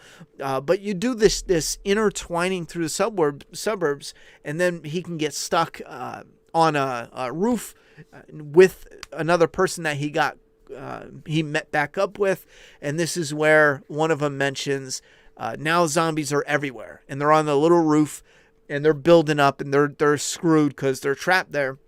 One of them mentions like, yo, there's these pole things, so he sticks the pole out, puts it, and now they're pole vaulting. So pole vaulting, is that what it's called? From house to house to try to get across the street to the other house or across the way to the. I was thinking like some utilizing the classic zombies, but you have that like tense pressure. I don't know. Sometimes it's when I'm watching it on TV, it's done where it's just like, oh, here's some zombies. Oh, the zombie knocked you on the ground, and oh no, you're struggling with them. And I'm thinking like, it's so fucking dull. You know what I mean? Like it should be more there to it. You got this intertwining kind of you're looking for spaces to go to get out and away from this threat. Sometimes it's just missing that it factor, A lot of times in Walking Dead especially, it's just them get tackled by a zombie. Daryl tackles by a zombie. Negan tackled by a zombie. Carol tackled by a zombie. The last season, they all had that scene. And it's just not interesting. Daryl comes down the thing and he was like, oh, I won't shoot him. I'll pull out my knife. And then they slip and fall down in the mud. And Negan had it and Carol had it. I think somebody else had it too. But it seems like that's the most tension they want to do. Oh, you fall down and the zombie's on top of you. And action, Anyway. Mega said, that sounds cool thinking they're all dead. All right, I like the idea of the stage 1 zombies will repeat things. The neighborhood part is one of my favorite parts. This neighborhood, I love that idea, having them show up. And part of how I came up with that is I made an outline of the real map, and I said, here's where they need to go. And I put like 20 ideas in a hat and mixed them all up. It was a bowl, but the saying is you put the names in a hat. I put the ideas in a bowl, like bandits here, hangings here, this there, and based on what was happening, I put numbers on them, and then I picked numbers to pick which routes they would take. Something to where I had 20 ideas I loved, and I would pick them so it wasn't me saying they go here and do this, like the body falling from the roof. I wanted it to be a little more organic, but I had control of the 20 ideas, but I picked like only 3 out of the 20. So I pulled 3 random ones out, and the first one was like, there's a car on fire, there's a body falling from a roof, there's a hanging, you know what I'm saying? Or a mass hanging, I think is what I wrote. So part of that was in a way, because they're just going down streets, so the chaos is going to be random for them. So I wanted it kind of sort of random for me as a writer. I wrote 20 ideas, but I only picked 3, and that was how I picked those. And I loved it because you get this little girl who's like knocking on the window, and she's like, you motherfuckers need to run, get out of here. Only read issue 1, but this is epic. I really hope the majority of people that read it enjoyed it and moves on to what we have coming out next. I absolutely love it. And again, anyone that creates stuff, there's stuff you want to make better or tweak or change. But I'm extremely proud of not just the creating and writing it, but also working with an artist to the best of both of our abilities currently to put this together, and then to find the best printers we can, to find and choose the best paper. I've seen a handful of people that, and if you feel I dare you, take our book, go get a comic if you have one, and open that comic and feel their pages, and you'll know what I mean when I say you have premium paper in this book. I know some people that put Indiegogos together, and I supported it and checked it out, and I was almost embarrassed. I'm like, what is this garbage? You know what I'm saying? So at the end of the day, I'm just proud overall. Could it be better? Anything can be better, but very proud of it, and I'm very confident if you stick with it, there's some really incredible stuff coming up story-wise. A lot of the stuff in here isn't just random chaos. There's a lot that I'm setting up, and I do that from a perspective that I love, where stuff is intertwined, and the characters and how the stories are intertwined. It does have that small town feel where, you know, you meet people in the grocery store, gas stations, and it has that kind of vibe purposefully because it is in a small town. I missed this Princess Pie with a $20 dono. Bonjour. Bonjour? I knew I was going to fuck that up. Bonjour, Ronnie. Check your PayPal. You might just got a DK order. Don't read the message out loud, please. Bisous. No, I'm sorry for making you wait, Princess Pie. If you got an order in, I'll read the message in a second, but if you do have an order in, and anyone else that might put an order in for Doomsday Kingdom, you can go to Indiegogo and put the order in now. It will ship Tuesday, like I said, because Monday is a holiday, so it definitely will ship.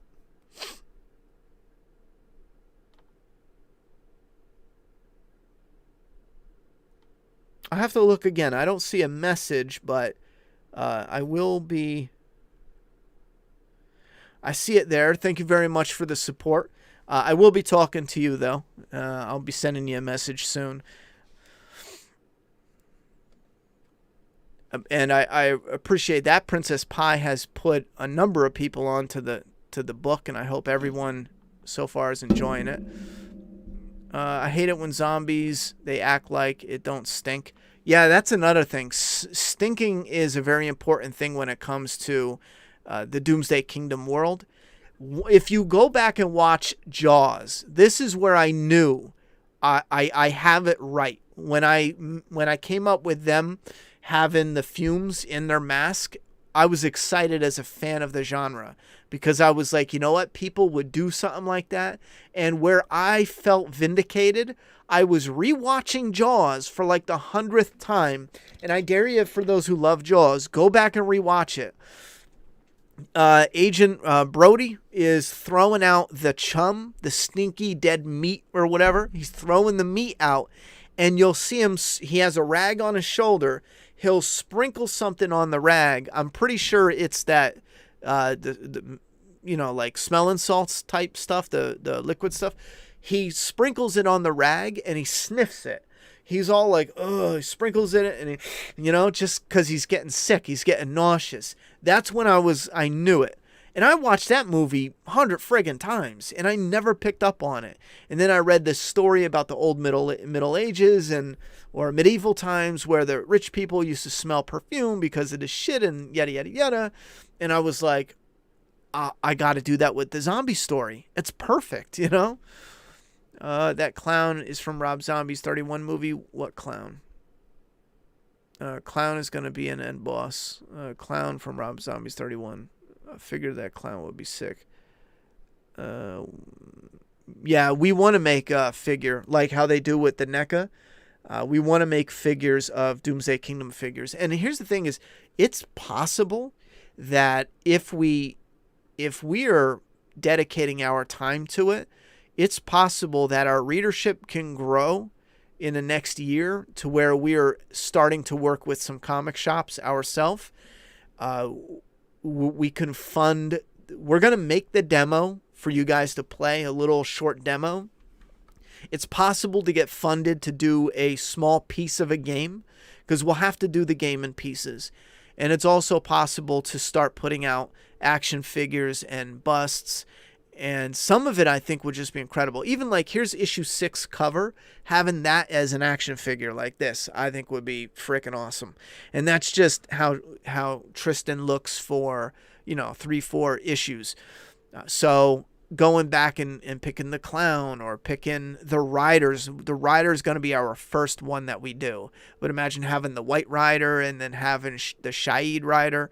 I think that would be epic, because Shahid's got that, that more, let's say, more royal looking, more important looking armor. And those details are important.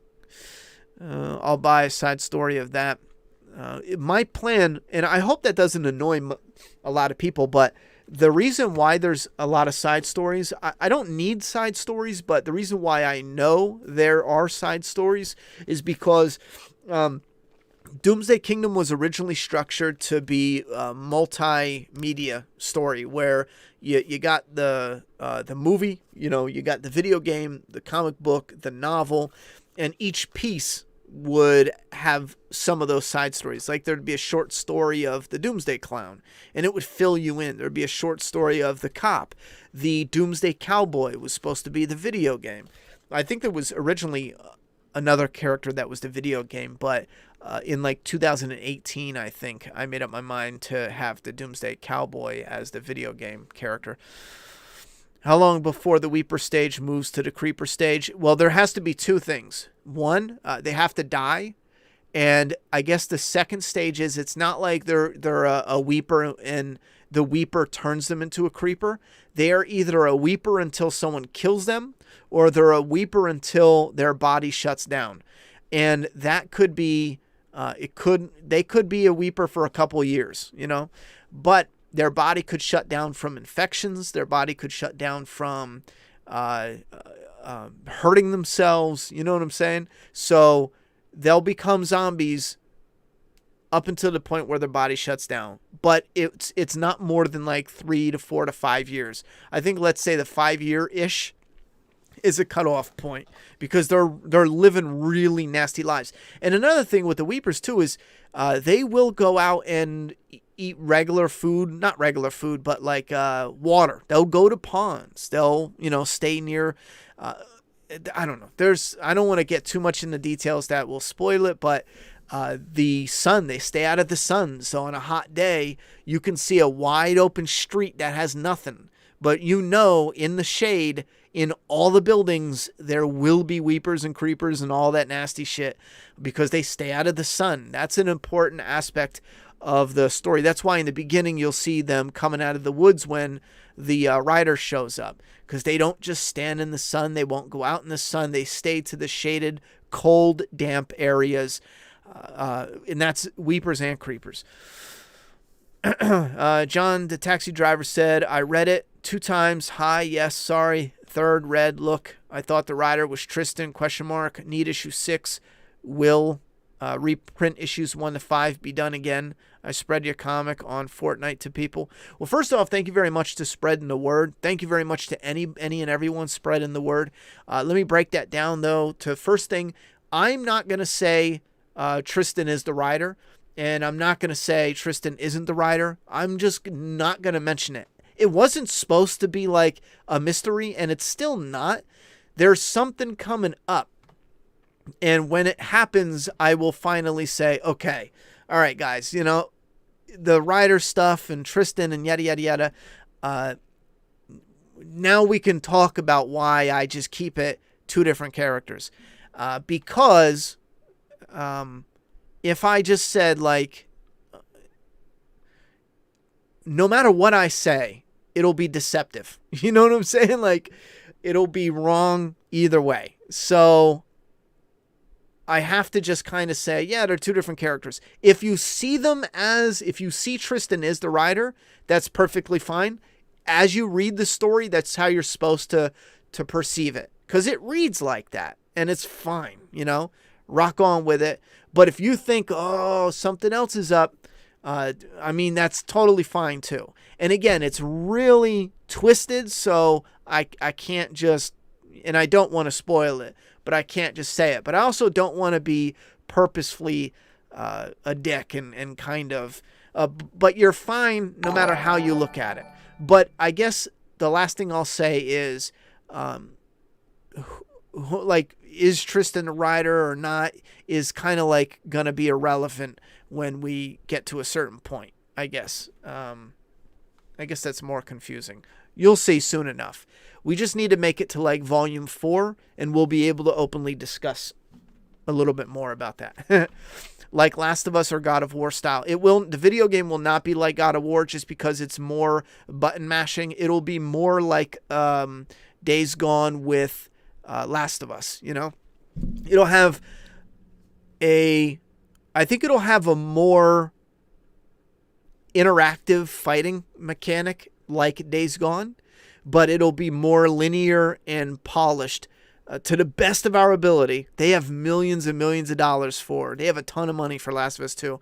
To the best of our ability, it'll have that kind of linear, creepy, very atmospheric. I mean, incredibly atmospheric. That's one thing that we're going for, is we want you to feel like you're in that moment when you're sneaking around those locations. But when it comes time for it, when you're surrounded and there's zombies, if you want to unload, we're going to give you the option to. I would like to make it that way. Reprints for issue 5, 1 to 5. Yes, we will be, now that I know we took a long break because of COVID, printers were down. Most of things are coming back or already back now. So now it's time for us to get everything rolling again and to start keeping stock. We're going to be ordering, I think, 50 copies of every issue soon and keeping them in stock. And when we get down to our last 10 or 20, we're going to order another 50. And I want to make it, in the next few months, I want to make it so we always have stock to sell for the single copies. The signature series we're going to have a little trouble with, just because I don't know. We're going to have to figure out how to do the signatures because the prices have gone up for shipping. 2, I feel an animated series in volumes would be a great Japanese style animation for zombie gore. I think zombie gore works good in animation. How many kids did Lazaro have? It looked like 2 at the fireworks show. He has 2. He has a boy and girl. The boy is inside the house. I'm all for seeing that perspective. This comic looks great. I thank you very much. I appreciate that. If James was here, he'd say thank you as well. Will the kids return from the dead? Well, I would say that if you died, you're going to return, yeah. Ronnie asked before, maybe too much. Ever read before Walking Dead Zombie World comic? 4-issue Tree of Death is demons and zombie great gore. I don't think I've ever heard of that before. I'll have to check it out, though. Kind of like Return of the Living Dead. If you mean the crying and being in pain, yeah, that was like a little homage. You demand. Thank you very much, Angel. I appreciate that. Shallow mass grave is an awesome concept. Yeah, because part of the idea is to temporarily do something. We're temporarily putting there. Part of it is sloppy. Part of it is purposeful. And that's another thing, is when you see some of what the agencies do and the government does in Doomsday Kingdom, some of it you might say, the government would never do that because that's sloppy. Well, some of it is going to be purposeful, whether it's neglect or you'll find out in the story it was just straight done on purpose. Like for a loose example that might not be the case, they might say the town is done. There's no hope. So do a little bit, but don't break your back, fixing it, because we're going to wall it off and fuck them. They're done. You know what I mean? So when you see some stuff like that, you'll know, some of it is going to be purposeful or neglect. Immortal Hulk issue 1. I love Hulk ripping from the ground as he had died during Civil War. Oh, that sounds awesome. Seems that Doomsday come early this year. Old Danny Trejo. You should Easter egg Daryl and Rick as weapons in the crowd of weepers. As weepers in the crowd of weepers. We do have a few Easter eggs. I know... we do have a few Easter eggs. I would have to roll back through it. If you watch our audio commentary, I did talk about a Resident Evil Easter egg. When he hits this guy and he starts turning his head, this one right here, in the very first Resident Evil game, that's an Easter egg for when he turns. The zombies eating the guy. We have a number of Easter eggs like that. It's an Easter egg and it's paying homage, but there's a number of them, like Dart. Dart is a little bit of a Easter egg for Dart from season 2, the little monster. It was. I'm pretty sure it was between Dart and like a few other things to pick for the name, but Dart was the best because it was disaster aid relief tactician or something like that. What did I say? It used to be something different. And when I looked up the definition, I was like, oh, that's not right. I think it was like tactician or tactician. Yeah, I think it's tactician. I'll have to look up the definition. One of them wasn't right. Hey, Ronnie, are the zombie animals? Yes, there are zombie animals in the Doomsday Kingdom. Yep, absolutely. A little bit different, though. You might see a animal like a dog or something, limping, moving slow, like just pathetic. I know it's easy to put zombie animal and it's just like a superhuman thing. You will see some of that where it's like maybe a zombie bear and it's like, holy fuck, that's scary and crazy. I guess I could reveal something, but I told Doomsday Kingdom Army this, and he almost lost his shit. He hated it, but it's hard because sometimes when I tell people what was in one of the early drafts, they assume it's still in the thing, and I don't know how. Like sometimes I want to talk more about what used to be in the story. Some people think it's still in the story, but when I tell them that, like, no, that was the early draft that got changed, sometimes I don't feel like I should talk about it, but there is something I do want to talk about. But one of the early concepts of Doomsday Kingdom, not just being multimedia, but was taking everything I loved about other shows and doing a ton of Easter eggs and homage. So if you loved Terminator, for example, you would find a Terminator in the story. That's partly why Doomsday Kingdom actually takes place in the future. You wouldn't know it because we don't go crazy with futuristic stuff. You will see like a futuristic vehicle coming up, but Doomsday Kingdom takes place like, 30 years in the future, our future. Not our exact future, but 30 years from this timeline, let's say. It takes place in like 2040 or something like that. So because of that, there's some futuristic stuff. The digital ID, the relocation camps, they had some wars and some riots and all this other shit. Some things are different. Well, in one of the scripts, because I was using everything in other movies I loved as a little bit of a love letter to them, one of it had Terminator hunters. In the new Doomsday Kingdom, it's regular human bounty hunters. But in one of the old scripts, it was like Terminator bounty hunters. Not, rip-off Terminators, but it was robotic type. Anyhow, there's the one I was going to get at with animals was there was in one of the early scripts, Tristan and Shahid were running away from an area, and they mentioned the park. And they were like, oh, what about the park, this and that and the third? And they were like, nah, fuck that. We're going around that bitch. We're not even going near it. We're not even going like miles close to it. And so there's a few mentions of this park, and it's something big or something scary. And then they're going to get to a moment where we build up to something big coming. And it was a zombie Tyrannosaurus Rex. Again, in one of the early scripts that no longer is even close to being what we have here, but it was a zombie dinosaur. And again, we had zombie dinosaur, there was a zombie Terminator, and there was other monsters. There was there was a monster that like flowers, not like flowers, but they would come to rest on a wall or a corner, and their heads would, balloon and bubble up, and it was like a cocoon on their head, and it was really nasty looking creature when it was done cocooning. There was a number of different, but one of them did have a zombie T-Rex, just because I thought that visual, and originally it was a younger version of me putting like my one big cool playground of creative, my creative playground, but then adding like, oh, I love Terminator. There's going to be Terminators in it. There's going to be dinosaurs in it. There's going to be, I don't know. But I remember mentioning that to John, and he was like, what? Don't do that. And I was like, no, bro, this is a fucking early version that totally got changed completely. Because in one of the really early drafts, we followed the bank robbers. We didn't even follow Tristan and them. Tristan was just a side character. Hey, Ronnie, are there zombie animals? Hey, Ronnie, I did the audio version of issue 1 on Doomsday Kingdom on my channel. I don't know if you remember, because I know you're a busy guy.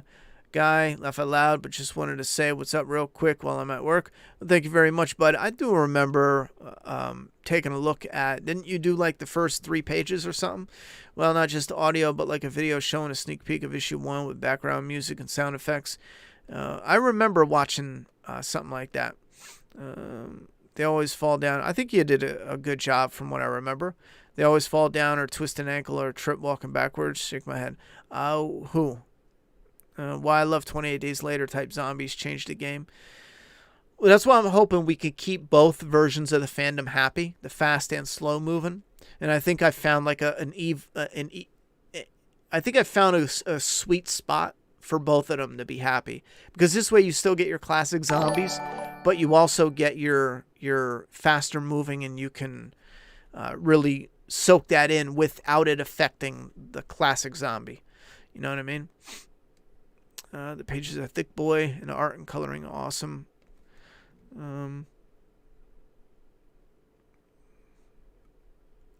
They must have a lot of those perfumes in California. Yeah, for the shit roads. AP, with a $5 dono, will you do something special if I buy Doomsday Kingdom Volume 1? No.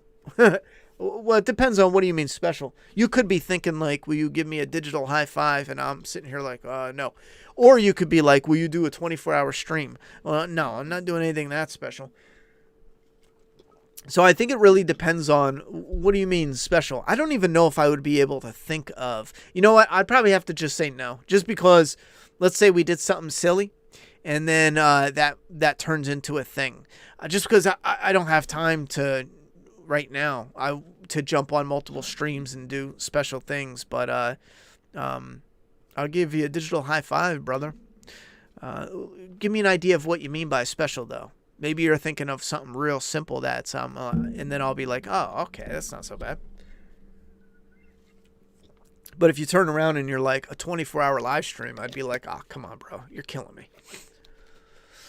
Yeah, little details definitely go a long way. Will locations eventually play a part in how the infected will evolve? Yeah, there's definitely, again, like just to give you a hint, how they don't go in the sun. They do stay to the cool, damp places primarily. Some of that stuff, definitely. There's going to be stuff with the snow affecting how things roll out. I thought cuz his hair, but that's a great story to keep you thinking about this kind of stuff. Yeah, the hair definitely...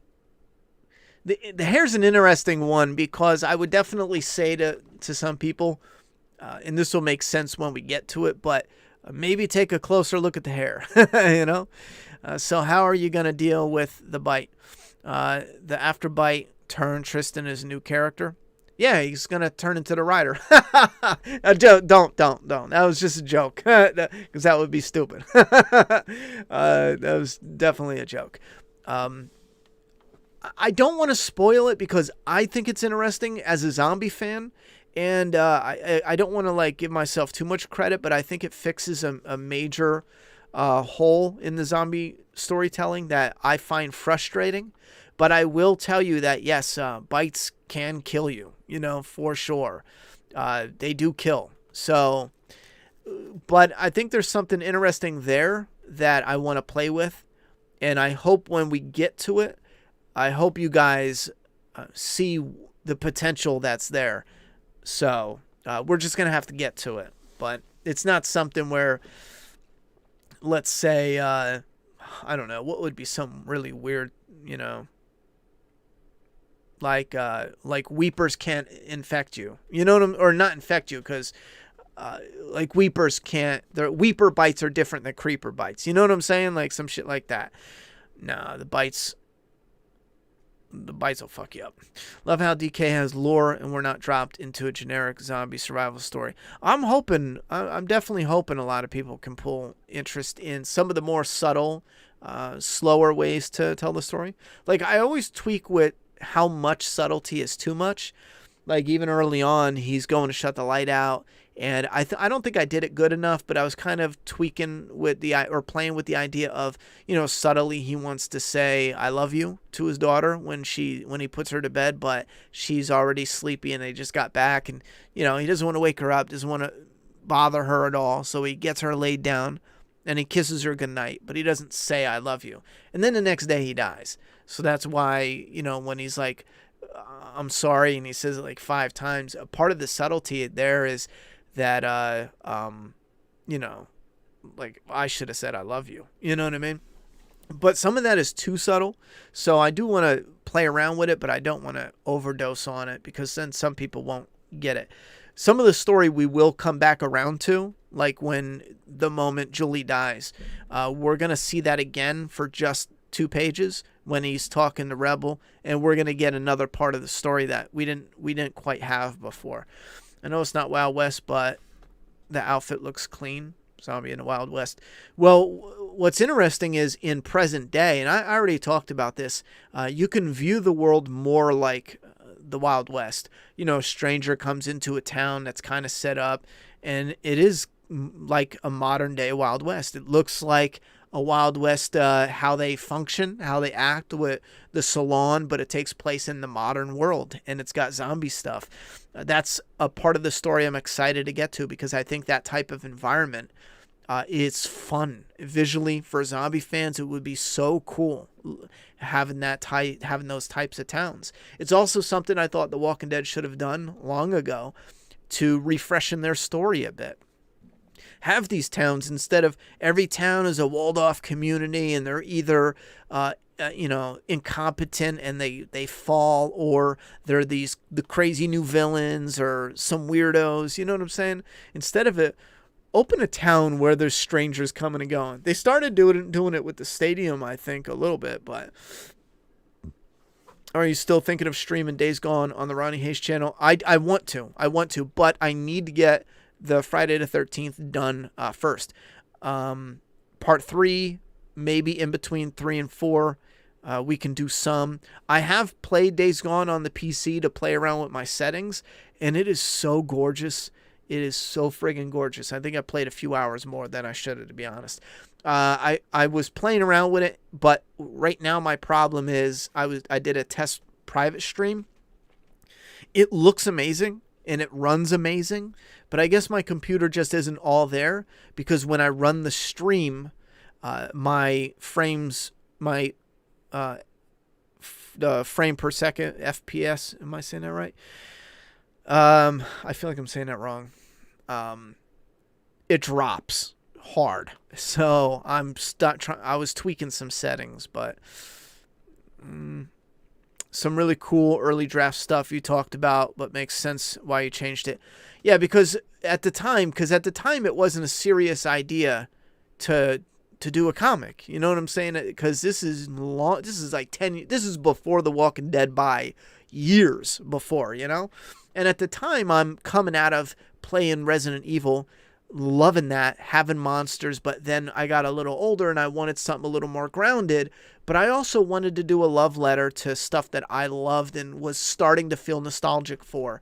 Terminator, because at the time and today, movies were turning into shit. They didn't feel like they felt when Terminator came out, Back to the Future, when Friday the 13th was on, the originals, Nightmare on Elm Street, some of these classics. You could look at like 1987 and, hold on, I'll give you an example.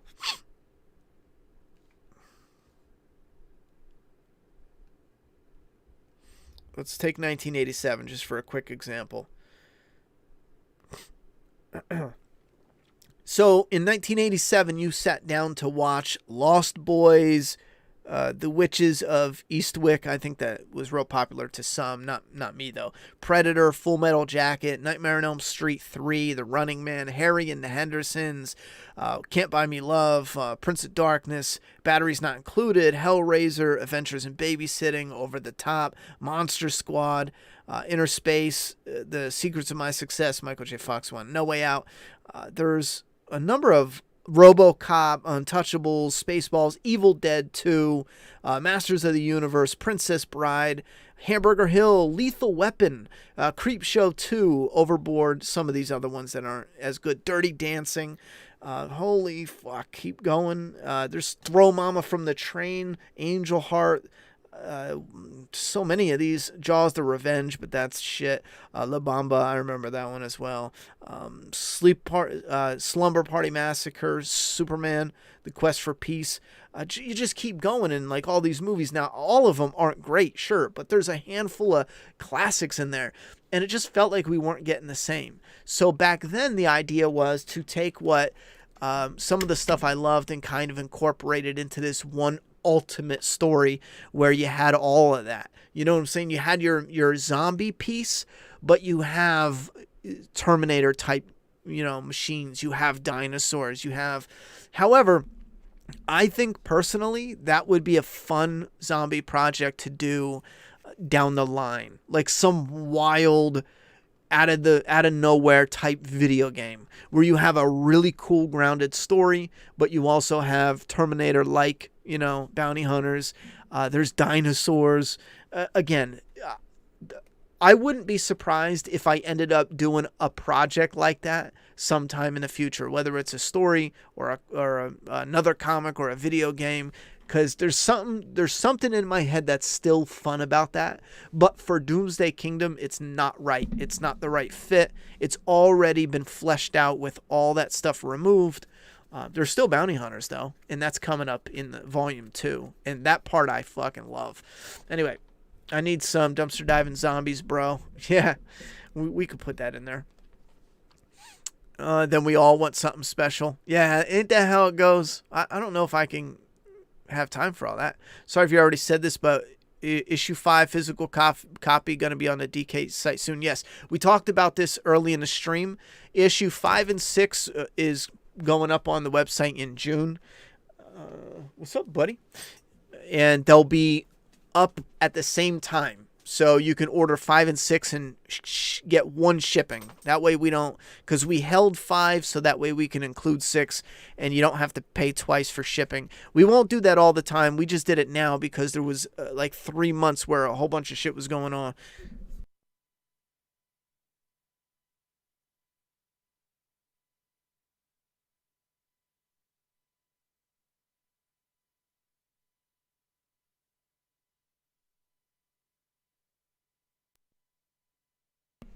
I tried to get her to play Days Gone, but she said it sucks. That's disappointing. Okay, so wait, someone was killed. Got it.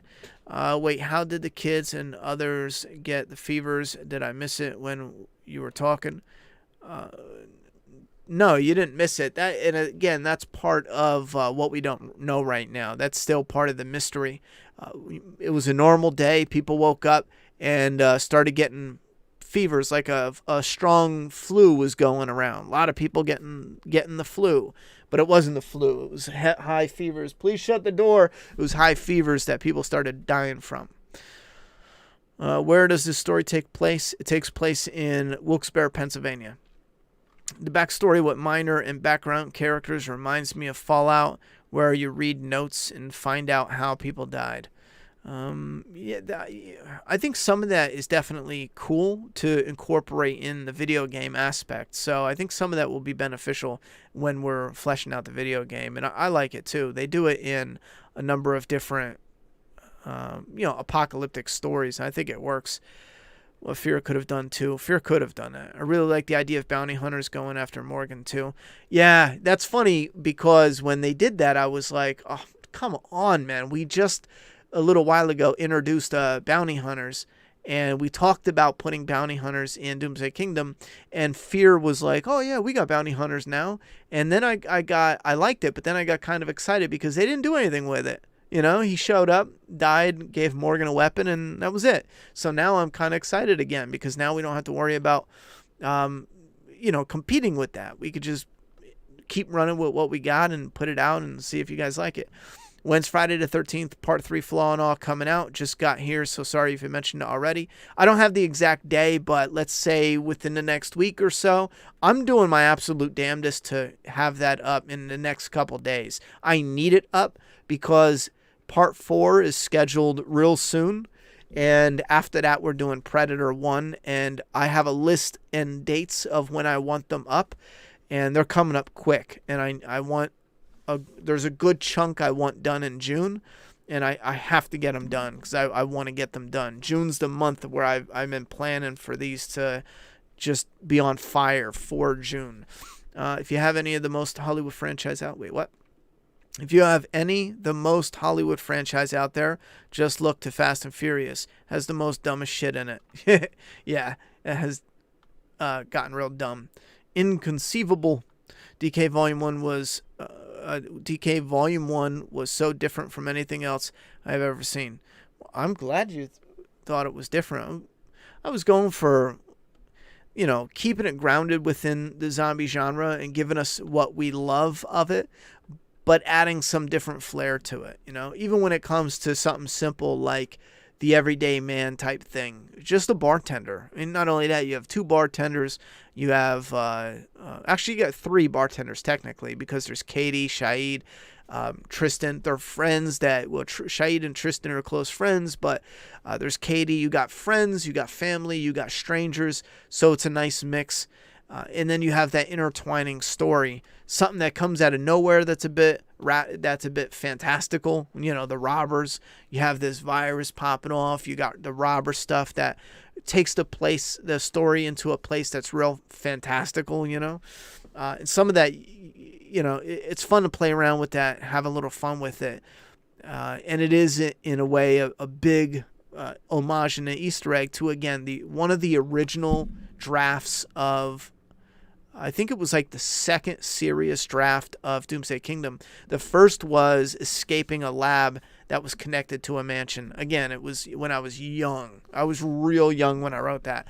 And it was because I fell in love with Resident Evil. So that ties into why I thought that. But then when I wanted to scrap it and come up with my own original thing that wasn't so tied into Resident Evil, it became following bank robbers that released a virus. And they released it in a town so they could. I think the small story for this second draft was they released a virus to, while the town was dealing with the outbreak, they would rob the banks, 2-3 banks, and then they would take the money out of the town and then live like kings.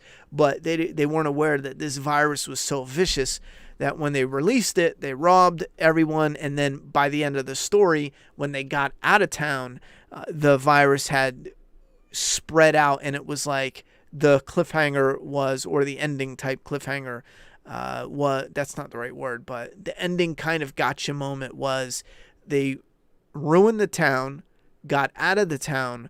However, the virus is coming it's spreading. So even though now they're rich and they got what they wanted, they're fucked. You know what I mean? And they did it to themselves because they released it to yada, yada, yada.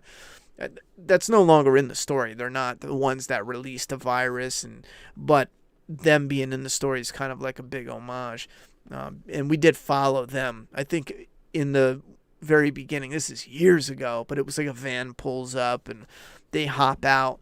And them running into a restaurant was actually in one of the original scripts, where a cop gets killed. They order the cops to pull back to make a perimeter, but his partner got killed, so he goes after them when he's supposed to be pulled away from the bank, and he chases them. He gets in a gunfight with them, and they duck into a restaurant. And that's one of the robbers has a bullet wound in his shoulder, if you go back and read it. And again, that's part of the homage. It's kind of building onto that. I wouldn't be surprised if you do see a little bit of that story bleed into with a cop getting killed and the cop chasing him because his partner got shot. But again, they aren't the ones with the virus. I already have a whole different explanation. They aren't. It's not about them leaving and whatever. Yeah, Inconceivable. Princess Bride is that shit. But I tell you what, I'm pretty sure I heard NECA's making some Princess Bride shit. I don't know how true that is, but that would be fire. Because I grew up on that movie. I know my daughter said she's hungry. I took her to McDonald's a little bit ago, but I guess she's hungry now again. So it is a little late. We ran on for, let me see, a good chunk of time. I am going to shut her down. And does this say? How long were we streaming for? Oh, we were going for 2 hours. I only meant to jump on for an hour and do a little bit, which is... but yeah, hopefully this is the first of a few different Doomsday Kingdom streams we can do. I think it's best if we stay in touch with this, so there's not so much big gaps between. You know what I'm saying? And there's 5 issues out now. By the time we do another stream, we should be releasing issue 6. Working on issue 7. So now we're getting into more of explaining and talking about what's out, and maybe even the video game that's coming out that we would like to do, and because you guys are going to be a real big part of that. I mean, a real big part of that. We're gonna do the demo, and then we're going to crowdfund for the full game. Now, my idea is currently with James is to, if we can, do it in chapters to where we don't have to wait, 3, 4, 5 years and do this whole one game and then bring it out. We can do a chapter so we have it and it's set. We have a chapter that we can release in little short clips. So maybe let's say 3-hour, 3-hour chapters. So we can release one, Doomsday Kingdom Chapter 1. It's a 3-hour video game, 3 to 6, or maybe something like that. I think it would be great. Yeah, and if you own Doomsday Kingdom, if you want to do a little video, a clip, a post on Instagram, any and everything to help put the word out there, it would actually help us tremendously. We have 2 more boxes, and then we are totally sold out. It would help us huge to finish out and sell out, this month. Let's just get rid of all the books. I got to look to see what we have. I think we have like 80 copies left or less. I don't think we have anything close to more than that. So let's say at the max, like 80-ish, let's say 50 to 80 copies. If we can sell them all, we've been selling about 3 to 6 a day consistently since it ended. Every time I talk about it, though, we sell about a little boost up. But if we could just get them all out, and then I don't know, we might be able to do something with that. Take that money from those books and put it right into the issue 5 and 6, physical. So we have a big chunk, so there's no way we run out, or something else we can put it into. And it does help with the gaming stream too, because we've been putting money into, not the gaming stream, the game coming out. I know James has been buying some software, buying some assets, doing some things, so that way we're ready to rock and roll. Make a tweet and we can repeat like a promotional art or trailer maybe. Yeah, we got a few tweets out there. I was retweeting as many as I can of you guys. I haven't been on Twitter in like 2 weeks, but I'll jump back on and we can do that. But thank you very much. This was fun. I had a lot of fun talking about Doomsday Kingdom. If you guys, like I said before, I want to keep this going. If you guys have anything else you want to mention, leave it in the comment box now. Next time we have a stream, I can check into the comments here, pull some questions beforehand, and then we can have some questions from you guys from this stream and also live questions during the stream. Any and all, whether it's behind the scenes. I know someone was asking me about storytelling tips and yada, yada, yada. That could be a video for the future if you guys are interested. I just got to figure out the best way to structure that. And again, because it's so general. I mean, are you starting from no ideas at all? Are you starting from a little idea? Do you have an idea and you just want to know how to turn it into a page? So it really depends on what side, at what spot you're doing it. Anyway, let me get going. Max says goodnight. He says, you got to be fucking kidding. No, he didn't say that. I think Windows said that. All right, go watch The Thing. It's fucking amazing. And then go watch Bone Tomahawk. That's fucking amazing too. See you guys. Have a good night. Be safe.